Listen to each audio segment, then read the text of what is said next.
नमस्तेस्तु भगवन् विश्वेश्वराय महादेवाय त्र्यम्बकाय त्रिपुरान्तकाय त्रिकाग्निकालाय कालाग्निरुद्राय नीलकण्ठाय मृत्युञ्जयाय सर्वेश्वराय सदाशिवाय श्रीमान् महादेवाय नमः।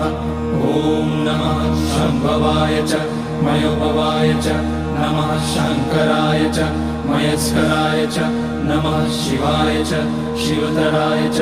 ॐ त्र्यम्बकं यजामहे सुगन्धिं पुष्टिवर्धनम् उर्वारुकमिव बन्धनान् मृत्योर्मुक्ष्यमामृतात्। नागेन्द्रहाराय त्रिलोचनाय भस्माङ्गराय महेश्वराय नित्याय शुद्धाय दिगम्बराय तस्मै नकाराय नमः शिवाय। मन्दाकिनी सलिलचन्दन चर्चिताय नन्दीश्वर प्रमथनाथ महेश्वराय